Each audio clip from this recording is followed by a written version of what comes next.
Hello नमस्कार जय हिंद साथियों। IT electrician theory Nimi assignment book का जो अपना सॉल्यूशन चल रहा है उसका अगला वीडियो लेकर आपके साथ है फिर हाजिर है। यानी तीसरे सेमेस्टर का आज का अपना एक नंबर क्वेश्चन रहने वाला है कि डीसी जनरेटर में एक्स के रूप में चिन्हित भाग का नाम क्या है। तो डायग्राम में इस तरह के छोटे छोटे पूछ लिए जाते हैं दोस्तों कंपटीशन एग्जाम में भी, और भाग का नाम पूछ लिया जाता है। आर्मेचर कोर है या ब्रश है, कम्यूटेटर राइजर है या कम्यूटेटर खंड है दोस्तों। तो ध्यान से देखने पर ये डायग्राम है दोस्तों, एक्स है भाग वाला राइजर, यानी कम्यूटेटर राइजर होता है और राइजर के माध्यम से जो कॉइल होती है, आर्मेचर कॉइल होती है, वो कम्यूटेटर खंड पर जोड़ी जाती है। क्वेश्चन घुमाकर पूछ लिया जाता है कई बार, कौन कहाँ पर किसके माध्यम से जोड़ा जाता है। तो कॉइल होती है वो राइजर के माध्यम से खंड पर जोड़ दिया जाता है। उन राइजर के बीच में, राइजर और खंड के बीच में अभ्रक या माइका, यानी अभ्रक का दूसरा नाम माइका, अचालक के रूप में भर दिया जाता है दोस्तों। कम्यूटेटर खंड में क्या भरा जाता है, राइजर के ऊपर अभ्रक या माइका भर दिया जाता है दोस्तों। तो प्लीज़ दोस्तों चैनल को सब्सक्राइब कर दीजिएगा, इसी तरह की क्लासें आपको मिलती रहेगी। रहना लाइनमैन और शिफ्ट अटेंडेंट के जो साथी तैयारी कर रहे हैं उनके लिए बहुत ही रामबाण साबित होने वाले क्वेश्चन। चंडीगढ़ लाइनमैन में सेम इन सीरीज से क्वेश्चन छपे दोस्तों इनमें असाइनमेंट से, और आगे भी आने वाली जो जितने भी एग्ज़ाम हैं कंपटीशन एग्ज़ाम इलेक्ट्रिशियन थ्योरी के, तो काम आएंगे दोस्तों। अपने दोस्तों को, अपने भाई बहनों को शेयर कीजिएगा वीडियो। 2 नंबर क्वेश्चन है कि जनरेटर का नाम क्या है। तो इस तरह के क्वेश्चन कई बार 5 से 6 डायग्राम अलग अलग बनते हैं दोस्तों।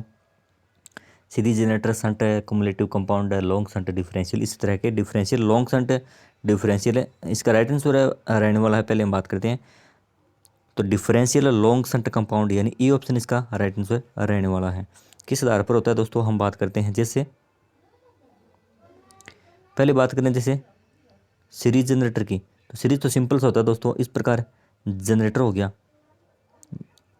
और एक महत्वपूर्ण बात है दोस्तों, यानी सीरीज फील्ड और शंट फील्ड वाइंडिंग जनरेटर के और इनके जो टर्मिनल के मान अंकन होते हैं, यानी जनरेटर के हो गया A1 और A2, और सीरीज फील्ड वाइंडिंग यानी इस प्रकार है वो, यानी सीरीज फील्ड वाइंडिंग और यहाँ पर लोड, तीनों ही क्या है श्रेणी क्रम में होते हैं, सीरीज फील्ड वाइंडिंग और लोड। तो सीरीज फील्ड वाइंडिंग का मानक सीरीज SE, यानी यहाँ पर ये SE1 सिरा हो गया, ये SE2 सिरा हो गया। तो ये तो हो गया सीरीज जनरेटर। अब बात करें संट जनरेटर कौन सा होता है, तो संट इस प्रकार, यानी यहाँ जनरेटर हो गया, बार बार लिखेंगे नहीं, वही A1 और A2, ये सीरीज फील्ड वाइंडिंग यानी S1 और S2, यानी एक हो गया संट फील्ड वाइंडिंग। ये दोनों क्या सॉरी तीनों, यानी जनरेटर हो गया, सीरीज फील्ड वाइंडिंग हो गया और लोड, तीनों ही क्या है समांतर क्रम में है। संट फील्ड वाइंडिंग का ये SH1 और SH2, यानी संट फील्ड वाइंडिंग का सिरे हो गए, तीनों क्या है समांतर में है। तो ये हो गया संट जनरेटर। और अब बात करते से ये हो गया जनरेटर, और यहाँ पर जैसे इस तरह लोड जोड़ दिया जाता है, और यहाँ पर जैसे ये होगी संट फील्ड वाइंडिंग। थोड़ा सा रफ डायग्राम होना है दोस्तों, जितना बोर्ड पर बनता है इतना साफ तो नहीं बनता, लेकिन समझने के लिए काफ़ी है। तो ये कौन सा हो गया अपना, यानी जो संट फील्ड वाइंडिंग है वो सिर्फ क्या है, इस जनरेटर की क्या है समांतर क्रम में है, सीरीज फील्ड वाइंडिंग अलग है। तो ये हो गया दोस्तों शॉर्ट संट जनरेटर हो गया। तो इसमें जो चुंबकीय क्षेत्र होता है, दोनों की प्रकृति किस जुड़ने वाली स्वभाव की होती है, अलग अलग होती है। यानी चुंबकीय क्षेत्र इस प्रकार दोनों में तीर का निशान इस तरफ होता है, तो दोनों को क्या होता है कम्युलेटिव, यानी जुड़ने वाला प्रकृति का होता है। Cumulative compound short shunt generator हो जाता। अगर जैसे चुंबकीय क्षेत्र की गति या फ्लक्स की जो दिशा है वो एक दूसरे के विपरीत होती है, यानी इसमें तो सीरीज फील्ड वाइंडिंग में इस तरह होता है और शंट फील्ड में इस तरह होता है, तो दोनों को क्या है डिफरेंस हो गया, एक दूसरे का विरोध कर रहे हैं। तो ये हो गया differential compound short shunt generator. तो इसी तरह अलग अलग क्वेश्चन बनते हैं दोस्तों, याद रखना। और 5 से जो डायग्राम में क्लास में आपको करवा दी जाएंगे। अगर आप सभी क्वेश्चन करने के इच्छुक हो जनरेटर से संबंधित, डायग्राम से संबंधित है, तो कमेंट में ज़रूर बताइएगा दोस्तों। अगला क्वेश्चन है कि डीसी जनरेटर में प्रेरित ईएमएफ की दिशा ज्ञात करने के लिए किस नियम का प्रयोग है वो किया जाता है। तो कॉर्कस्क्रू नियम कहाँ पर काम में लिया जाता है दोस्तों, कि चुंबकीय क्षेत्र की हर एक क्वेश्चन का जो कई बार क्या है ऑप्शन भी एक्सप्लेन कर दिया जाता है। तो एक क्वेश्चन में लगभग आपको 4 से 5 क्वेश्चन जानने को मिलते हैं दोस्तों। अगर वीडियो अच्छी लगी तो प्लीज़ वीडियो को लाइक और शेयर जरूर कर दीजिएगा। तो कॉर्कस्क्रू नियम का प्रयोग है वो चुंबकीय क्षेत्र की दिशा ज्ञात करने के लिए किया जाता है। यानी जो घूमने वाला जो चुंबकीय स्लोर है उसकी दिशा ज्ञात करने के लिए कॉर्कस्क्रू नियम का प्रयोग है वो किया जाता है। दाएं हाथ की हथेली का नियम, राइट है हैंड पाम रूल, या इसको सीधा ही बोल दिया जाता है हथेली का नियम। तो ये होता है दोस्तों धारावाही चालक में धारा की दिशा यानी धारा किस तरफ प्रवाहित हो रही है, तो धारावाही चालक में धारा की दिशा ज्ञात करने के लिए दाएं हाथ के हथेली का नियम काम में लेते हैं। अगला है फ्लेमिंग का बाएं हाथ के नियम का प्रयोग। तो फ्लेमिंग के बाएं हाथ का नियम है दोस्तों कहाँ पर काम में लिया जाता है, मोटर में। और मोटर में भी कहाँ पर है कि चालक की घूमने की दिशा या कई बार गति भी लिख दिया जाता है कि चालक की गति ज्ञात करने के लिए घूमने की दिशा ज्ञात करने के लिए फ्लेमिंग के बाएं हाथ के नियम का प्रयोग किया जाता है। इसका राइट आंसर यानी क्वेश्चन अपना है कि डीसी जनरेटर में प्रेरित ईएमएफ की दिशा ज्ञात करने के लिए फ्लेमिंग के राइट हैंड रूल का प्रयोग वो किया जाता है, दाएं हाथ के नियम का प्रयोग किया जाता है, जो अपने डी ऑप्शन में है। इसका राइट आंसर डी होगा दोस्तों। अगला क्वेश्चन है कि डीसी जनरेटर में प्रेरित ईएमएफ की गणना करने के लिए किस सूत्र का उपयोग किया जाता है। तो सूत्र तो दोस्तों यही है, C option 5ZNP/60 into O, यानी 5ZNP/60 इंटू ए। तो क्वेश्चन कई बार पूछ लिया जाता है कि फाई किसको इंगित करता है, तो फाई फ्लक्स हो गया, जेड चालकों की संख्या होगी, अन घूर्णन गति होगी, पी यहाँ पर पोल हो गया दोस्तों, और 60 एक नियंत्रक होता है, और ए यहाँ पर समांतर पथों की संख्या। इस प्रकार सी ऑप्शन के बार ये बहुत बार सीधा एक सूत्र पूछा जाता है लगभग, और इसी सूत्र के आधार पर कई बार न्यूमेरिकल भी पूछ लिया जाता है जो कि सिंपल होता है। अगर आप सूत्र याद रखोगे तो दोनों चीज़ कवर होगी आपकी। 5ZNP/60 इंटू ए डीसी जनरेटर में प्रेरित ईएमएफ की गणना करने के लिए इस सूत्र का प्रयोग किया जाता है। अगला है कि बैक ईएमएफ की गणना करने का सूत्र क्या होता है एक डीसी मोटर में, यानी जो ईबी होता है, यानी जो ईबी लगा है ये होता है बैक ईएमएफ। तो बैक ईएमएफ डीसी मोटर में होता है दोस्तों, ये फॉर्मूला लगता है ईबी बराबर V minus I A into R A. अगर पूछ लिया जाता डीसी जनरेटर का यही क्वेश्चन है कि डीसी जनरेटर में बैक ईएमएफ की दिशा बैक ईएमएफ मान ज्ञात करने के लिए किस सूत्र का प्रयोग किया जाता है, तो जनरेटर की वक्त हो जाता डी ऑप्शन कि ई बी बराबर वी प्लस में आई A into R A. Motor में क्या होता है, मोटर में यहाँ पर माइनस का चिन्ह होता है और जनरेटर में प्लस का चिन्ह होता है, बाकी सूत्र सेम रहते हैं। सूत्र के बार सिंपल से पूछ लिए जाते हैं क्वेश्चन में। डीसी जनरेटर में एक्स के रूप में चिन्हित भाग पूछा गया दोस्तों, कौन सा भाग है ये, हाँ यानी पोल की टिप है यानी नोक है, या कॉइल है, या पोल की कोर है, या पोल शू है। दोस्तों सिंपल सा क्वेश्चन है, सभी को पता है कि ये यहाँ पर पोल शू है, जो कि जब बॉडी ढाली जाती है बनाई जाती है उसी समय ढाल दिया जाता है, यहाँ पर इसे पेच के द्वारा रिवेट के द्वारा कस दिया जाता है, ये पोल शू का भाग होता है। और ये शू की आकार का क्यों बनाया जाता है, क्योंकि चुंबकीय फ्लक्स का जो फैलाव होता है वो चारों ओर या पूर्ण रूप से हो, फैलाव ज़्यादा हो चुंबकीय क्षेत्र का। अगला क्वेश्चन है कि what is the name of DC generator. Diagram दिया गया, जनरेटर का नाम पूछा है दोस्तों। तो डायग्राम बिल्कुल आते हैं क्वेश्चन में, कंपटीशन एग्जाम में बहुत बार डायग्राम आते हैं। तो ये कौन सा शंट जनरेटर या सीरीज जनरेटर है, ये तो हमने बात कर ली थी ऊपर। शंट और सीरीज की पहचान आप कर सकते हो, डायग्राम को देख कर पहचानना होता है दोस्तों। और कंपाउंड जनरेटर है या अलग से उत्तेजित जनरेटर है, तो ध्यान से देखने पर दोस्तों ये जो भाग है ये सिर्फ क्या है जनरेटर का है, और ये क्या है एक्साइटर है। यानी यहाँ पर क्या है पूरा क्लियर दिखाई नहीं दे रहा, यहाँ पर एक डीसी सोर्स हो गया, ठीक है, यहाँ पर डीसी सोर्स है, और ये मतलब यहाँ पर जनरेटर के साथ ये फील्ड लगी है, फील्ड कॉइल होती है, तो जनरेटर को एक्साइट कर रही है अलग से। तो ये हो गया पूरा का पूरा एक्साइटर, ये हो गया जनरेटर। तो इसका राइट आंसर होगा कि अलग से उत्तेजित जनरेटर, सेपरेटली एक्साइटेड जनरेटर।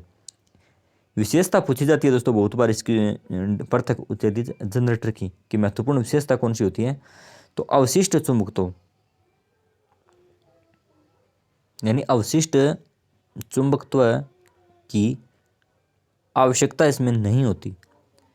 तो महत्वपूर्ण विशेषता है बहुत बार एग्जाम में पूछी जाती है कि प्रत्येक उत्तेजित जनरेटर की महत्वपूर्ण विशेषता कौन सी होती है या मुख्य विशेषता कौन सी होती है। तो इसमें क्या है अवशिष्ट चुंबकत्व की आवश्यकता नहीं होती, क्योंकि अलग से क्या है सप्लाई देकर है वो फील्ड को उत्तेजित कर लिया जाता है जब भी हम इसको काम में लेंगे। अवशिष्ट चुंबक तो किस में काम में लेते हैं, जिसमें अलग से कोई उत्तेजित करने की व्यवस्था ना हो, खुद ही उसको वोल्टेज जब जनरेट करनी होती है तो वोल्टेज वो खुद तब जनरेट करेगा तब उसके पास अवशिष्ट चुंबकत्व हो। तो जनरेटर द्वारा किस ऊर्जा को विद्युत ऊर्जा में बदला जाता है, तो ऊष्मा को या गतिशील ऊर्जा को या रासायनिक को यांत्रिक ऊर्जा को। तो डीसी जनरेटर होता है वो दोस्तों यांत्रिक यानी मैकेनिकल पावर होती है, उसको ही क्या विद्युत ऊर्जा में बदलते हैं। और ऊष्मा ऊर्जा यानी ऊष्मा को विद्युत में किन के माध्यम से, सौर ऊर्जा या solar cell, photovoltaic cell, PV cell इसको बोलते हैं, सोलर या पीवी सेल, फोटोवोल्टिक सेल के माध्यम से विद्युत ऊर्जा में ऊष्मा ऊर्जा को बदला जाता है। गतिशील काइनेटिक यानी गतिशील ऊर्जा को विद्युत ऊर्जा में, ये नहीं होगा यांत्रिक मैकेनिकल होता है। और रासायनिक है यानी रासायनिक ऊर्जा को विद्युत ऊर्जा में कौन बदलता है दोस्तों, सेल या अपना जो बैटरी होती है वो बदलती है। और मोटर क्या करती है, मोटर है वो विद्युत ऊर्जा को यांत्रिक में बदलती है। एक दूसरे का अपोज होते हैं, दोनों विपरीत होते हैं। बहुत अच्छा क्वेश्चन है दोस्तों, घुमा फिरा कर पूछ लिया जाता है। अगला है कि डीसी जनरेटर में फील्ड का नाम हमसे पूछा कि ये जो फील्ड बताई गई है कौन सी है। तो ऑप्शन देख लेते हैं, शॉर्ट शंट कंपाउंड जनरेटर की है या लॉन्ग शंट की है या डिफरेंशियल की है, कम्युलेटिव कंपाउंड की है। तो ऊपर हमने बात करी दोस्तों घूमने जो इसका चुंबकीय क्षेत्र की प्रकृति जुड़ने वाली स्वभाव की होती है, विरोधी स्वभाव की होती है, इसी आधार पर हमसे पूछा है। तो ध्यान से देखने पर इसके चुंबकीय क्षेत्र की गति इस तरफ है, यानी सप्लाई यहाँ से आई और इस तरफ गई और फिर यहाँ से गई, यहाँ से गई और यहाँ से बाहर निकल गई।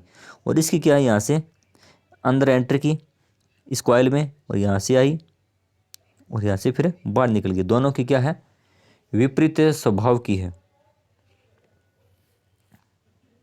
यानी एक तरफ यहाँ से ध्यान से देखने पर है यहाँ तो प्रवेश कर रही है और यहाँ पर प्रवेश तो यहाँ पर भी कर रही है दोस्तों। दोनों की इस प्रकार इसकी प्रकृति कौन सी होगी दोस्तों, जुड़ने वाले स्वभाव की होगी, कम्युलेटिव कंपाउंड जनरेटर होगा दोस्तों। डी इसका राइट आंसर रहने वाला है। अगला अपना क्वेश्चन है कि डीसी जनरेटर का सिद्धांत क्या है। सॉरी दोस्तों, इसमें थोड़ा सा कन्फ्यूजिंग है कि इसमें डिफरेंशियल कंपाउंड भी हो सकता है या सी या डी, दोनों में कन्फ्यूज है। मेरे को यहाँ पर डी लगा है, हो सकता है सी भी हो इसमें, लेकिन फाइनली आंसर है वो इसका डी मानेंगे।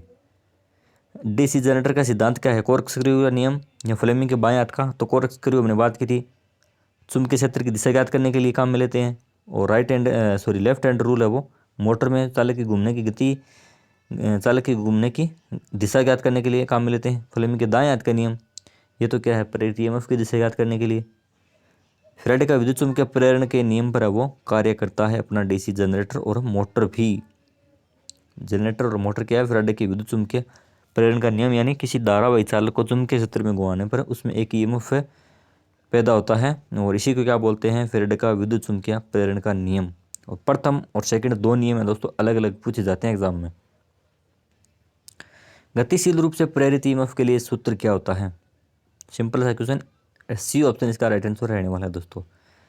बी यहाँ पर किसको बताएगा, चुंबकीय फ्लक्स घनत्व को। बी एल यानी चालक की लंबाई, वी यानी चालक का वेग वेलोसिटी। साइन फाई यहाँ पर क्या है दोस्तों, बहुत ही महत्वपूर्ण क्वेश्चन है, कई बार पूछा गया एग्जाम में कि साइन फाई किसको इंगित करता है। तो जो चालक होता है, चालक जिस चुंबकीय क्षेत्र में गति करता है, यानी ये जो चालक होता है ये चुंबकीय क्षेत्र में गति करता है, तो जिस कोण पर चुंबकीय क्षेत्र को काटता है तो उस कोण को क्या बोलते हैं, साइन फाई, ज्या कोण, ज्या कोण से इसको इंगित करते हैं। तो राइट आंसर इसका सी ऑप्शन, ई बराबर BLV sine phi volt. Sine theta नहीं होगा दोस्तों, साइन फाई इसको बोलते हैं। यहाँ पर चुंबकीय क्षेत्र की दिशा ज्ञात करने के लिए किस नियम का प्रयोग किया जाता है। तो ऊपर हमने पढ़ लिया था कई बार इस क्वेश्चन को, कॉर्कस्क्रू नियम का प्रयोग है वो चुंबकीय क्षेत्र की दिशा ज्ञात करने के लिए किया जाता है। यानी पेच जिस दिशा में आगे बढ़ता होता है वो चालक की दिशा, और उसके चारों ओर का क्षेत्र होता है, यानी जो पेच होता है उसके चारों ओर का चुंबकीय क्षेत्र है, कॉर्कस्क्रू नियम से ज्ञात करते हैं। डीसी जनरेटर के भाग का नाम क्या है। तो बहुत ही अच्छा क्वेश्चन दोस्तों। यहाँ पर इस देखने से पता चलता है ना तो स्टेटर है, ना कि कोर है, ना पोल शू है। शू का हमने ऊपर डायग्राम देखा था, ये बॉडी या इसको बोलते हैं योक या फ्रेम। एक और दूसरा नाम होता है कई बार काय, काय भी बोल दिया जाता है दोस्तों इसको। निम्मी की भाषा में अलग अलग नाम होते हैं इनके हर पार्ट के। तो राइट आंसर डी ऑप्शन। अगला क्वेश्चन है कि 4 पोल डीसी जनरेटर के ड्यूप्लेक्स लेफ्ट वाइंडिंग में कितने समांतर रास्ते होते हैं? तो दोस्तों एक होता है लेप, एक होता है वेव। तो सिंप्लेक्स के आधार पर अगर बात करें, सिंप्लेक्स वेव वाइंडिंग, प्लेक्स की संख्या होती है। सिंप्लेक्स में एक मान होता है वाइंडिंग का। लेप में ए बराबर ए होता है समांतर पथ, यानी समांतर रास्ते या पथ। ए बराबर लेप में क्या होता है? पोल की संख्या के बराबर सिंप्लेक्स में। वेव में ए यानी समांतर रास्ते कितने होते हैं? वेव में हमेशा ही 2 हो, चाहे वो सिंप्लेक्स हो, चाहे वो डुप्लेक्स हो, या चाहे ट्रिप्लेक्स हो, चाहे क्वाड्रप्लेक्स हो। वेव में तो हमेशा ही ए बराबर 2 होते हैं, लेप में पोल की संख्या के बराबर होते हैं। अगर बात करें सिंप्लेक्स की जो है ड्यूप्लेक्स की, ड्यूप्लेक्स का मतलब हो गया 2, यानी पोल इंटू प्लेक्स। प्लेक्स कौन सा है? ड्यू यानी 2, ट्रिप्लेक्स यानी 3, क्वाड्रप्लेक्स यानी 4। तो यहाँ पर ड्यूप्लेक्स पूछा है तो पोल इंटू प्लेक्स। प्लेक्स कितना? ड्यूप्लेक्स का मतलब 2, पोल 4, 4 इंटू 2 का मतलब हो गया राइट आंसर 8, जो कि अपना सी ऑप्शन में है दोस्तों। राइट आंसर है सी ऑप्शन, पोल इंटू प्लेक्स। प्लेक्स यानी 2, 4, प्लेक्स यानी डुप्लेक्स है तो डुप्लेक्स का मान होता है 2, क्वाड्रप्लेक्स होता तो 4, ट्रिप्लेक्स होता तो 3, सिंप्लेक्स होता तो 1। डीसी जनरेटर का भाग हमसे पूछा है, कौन सा है ये? साइड एंड प्लेट है, या पुल शू लेमिनेशन, कम्यूटेटर खंड या कोर? तो दोस्त कुछ कन्फ्यूज हो सकते हैं इसमें साइड एंड प्लेट के बारे में, कि साइड से देखने पर प्लेट इस तरह होती है, लेकिन साइड एंड प्लेट नहीं है दोस्तों। ये आर्मेचर की कोर है, लेमिनेटेड आर्मेचर कोर लेमिनेटेड दिखाई गई है। सी डी ऑप्शन इसका राइट आंसर रहने वाला है।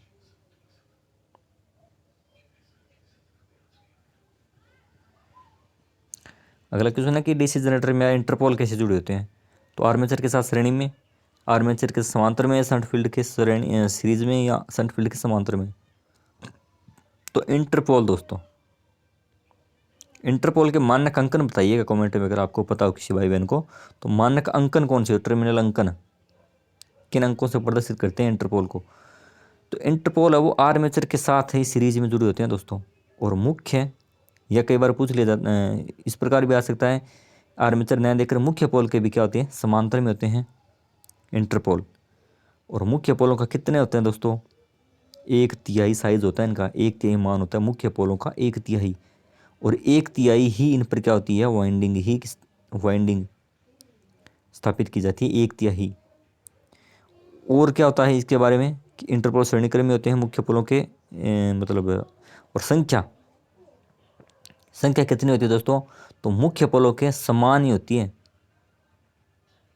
मुख्य पोलों के समान ही होती है इंटरपोलों की संख्या। बहुत अच्छे क्वेश्चन है दोस्तों। हर एक क्वेश्चन का अलग अलग लॉजिक होता है, अलग अलग भाषा होती है। सिर्फ एक क्वेश्चन से अलग अलग बहुत तरह के क्वेश्चन बना दिए जाते हैं। सेल्फ एक्साइटेड जनरेटर में अवशिष्ट चुंबकत्व की आवश्यकता क्या है? स्वयं उत्तेजित करता है, उसमें अवशिष्ट चुंबकत्व होना क्यों जरूरी है? इस पर हम पहले बात कर चुके हैं दोस्तों। वोल्टेज का निर्माण करने के लिए, फील्ड करंट कम करने के लिए, या आर्मेचर का करंट कम करने के लिए? तो बिल्डअप वोल्टेज का, यानी वोल्टेज तभी तो बनाएगा जब उसके पास कुछ न कुछ पहले से बचा हुआ कोई अवशिष्ट चुंबकत्व हो।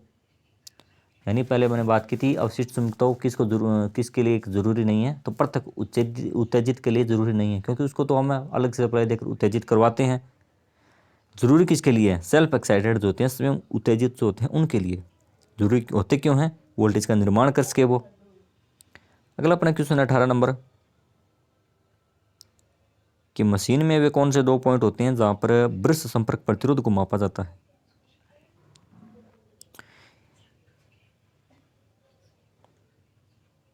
यानी ब्रश संपर्क प्रतिरोध, ये हो गया जैसे कम्यूटेटर खंड, यहाँ पर ब्रश लगे होते हैं। ब्रशों का एक मानक दबाव होता है दोस्तों, कितना होता है? क्वेश्चन पूछा जाता है।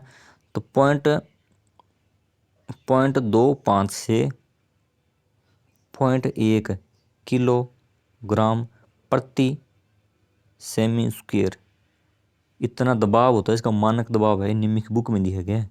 क्वेश्चन में पूछा जाता है कि जो ब्रशों का यानी अधिक दबाव होगा तो क्या है, अधिक स्पार्किंग होगी, ब्रश समय से पहले ज़्यादा घिस जाएंगे, तो न तो हम ढीला रख सकते हैं, न ही इसको अधिक टाइट रख सकते हैं। तो एक मानक दबाव होता है, इतना ही दबाव इन ब्रशों का रखा जाता है। और ब्रश क्या होते हैं, 1/3 या 1/3 भाग रह जाने पर, बदलते कब है ब्रशों को, रह जाने पर या 2/3 भाग घिस जाने पर। यानी या तो इतना बच गया तो घिस कितना गया 2/3, या 2/3 घिस गया तो रह कितना गया 1/3। तो ये दोनों कंडीशन लागू होने पर ब्रश को बदल देना चाहिए। ये क्वेश्चन पूछा जाता है। तो संपर्क प्रतिरोध यानी प्रतिरोध हम कहाँ पर मापते हैं, ब्रश जहाँ पर लगते हैं। ब्रश कहाँ पर लगते हैं, ये जो अपना जो कम्यूटेटर होता है वहाँ पर तो लगता है लगते हैं ब्रश। तो ब्रश और कम्यूटेटर राइजर नहीं है दोस्तों, सी ऑप्शन, यानी ब्रश और कम्यूटेटर के बीच जो प्रतिरोध होता है वही होता है ब्रश संपर्क प्रतिरोध। ब्रश संपर्क किसको करेगा, ब्रश कम्यूटेटर को संपर्क करेगा, तो उनके बीच में प्रतिरोध वहीं पर है मापा जाएगा। सी ऑप्शन इसका right answer. Which voltage drop indicating the portion mark as X, यानी एक्स के द्वारा दिखाई गई जो वोल्टेज है वो कौन सी है, पूर्ण लोड वोल्टेज ड्रॉप दिखाई गया। ये आर्मेचर वोल्टेज ड्रॉप है, ये आर्मेचर रिएक्शन है, ये शंट फील्ड है, यानी ये हो गया दोस्तों लोड करंट, लोड बढ़ रहा है।